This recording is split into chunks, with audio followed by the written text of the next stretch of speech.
Good evening, everyone. I'm Alexandra for Daily Grind, Redefined. Welcome back to my channel.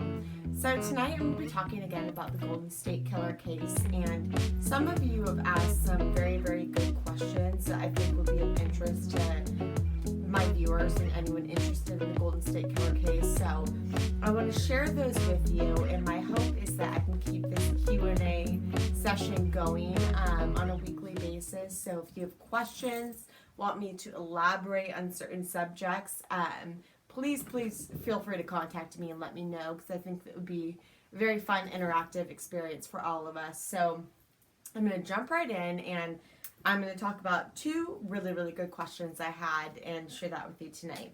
The first is from Teresa. Teresa asked, what if your spouse threatens to kill you or has stated that he or she has killed someone? How can someone go about that in court? And my answer to you would be, if your spouse has threatened to kill you or anyone else, or stated that they have killed someone in the past, to always report that to the authorities, because evidence rules aside, that is extremely, extremely important. The police and attorneys can deal with what evidence can be submitted in court. You don't need to worry about that. And I really, really want to stress this, that it's very important to let the police know any fears or concerns that you have. So that aside, I think that for now, the big point I want to make is to always alert authorities if you're concerned about something. And if you want me to elaborate on that, I'd be happy to do so. But please ask a specific question, whether it's if your spouse threatens you or threatens a third party, and I'd be happy to go into that in more detail. So very, very good question, Teresa, and thank you for asking. Please feel free to contact me anytime. So the next question I have, and I'm going to have to scroll through this. Let's see. This is from John Miller, and he made a statement and a question. It was really insightful, and John has been a follower of the blog for a while, so thank you, John, for contributing tonight. And what John stated is, here's a related question that might involve Ms. Huddle regarding the prosecution's request at the last hearing that the court decide if suspect D'Angelo should pay for his own defense. It might even be right up your alley, since your specialty is family law. If the court decides that D'Angelo does need to pay for his own defense, and given that the couple is separated but not divorced, will there be assets that have not yet been divided between the couple that might come into play? Note, from what I've read, it seems that the real estate assets have been divided, but I don't know for sure about that, or have any idea about any other assets that might have been divided. Have you run into anything like this in your family law experience? And yes, I have. And very, very insightful and good question, Sean. So in family law, the division of assets, it starts at the beginning of the marriage and ends at the date of separation. And the date of separation isn't necessarily the date that people file a petition for divorce or actually get divorced.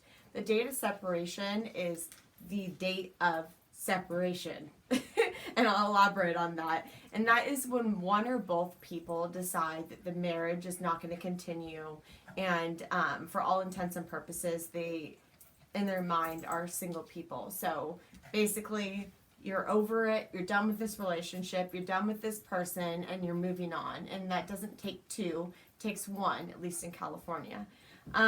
So with regard to Joseph D'Angelo and Sharon Huddle, they separated quite some time ago, 15 to 20 years ago. So my guess is that when they separated, people can file for dissolution, which is divorce, or separation. If you're legally separated, you're still married, and there are a few benefits to that, which is if a married couple, they get insurance through one spouse's job, then they could still stay on their health insurance, and for tax purposes. But other than that, they're essentially divorced, with the caveat that neither spouse can get remarried until they actually divorce. So it gets a little convoluted, but I'm guessing that D'Angelo and Huddle were legally separated and not divorced, so they were still spouses, which provided Joseph D'Angelo the spousal privileges that I discussed in a prior video, and feel free to visit my website to hear what I had to say about that.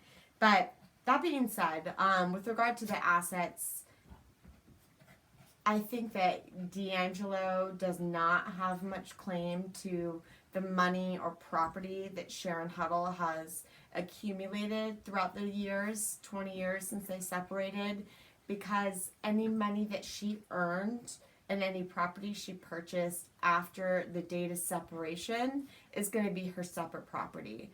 So the house in Citrus Heights where D'Angelo was arrested is likely his separate property. He gave her some sort of payment for her interest in the equity of the home.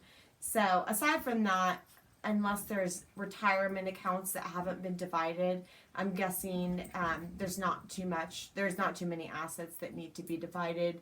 And that being said, bringing it back to his defense team, I'm guessing D'Angelo doesn't have significant assets or money to pay for his own defense, because Sharon Huddle's money has been her own for quite some time. So I don't know about their finances, but we shall see when the case progresses. That's just my opinion as things stand right now. And there's one comment that I found particularly funny, and I wanted to share that with you guys tonight to end this post on a good note.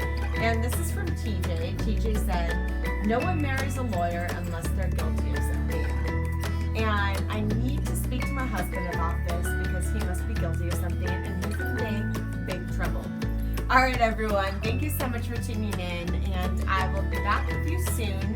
Please feel free to email me questions and comments, and I can follow up with another Q&A next week, okay?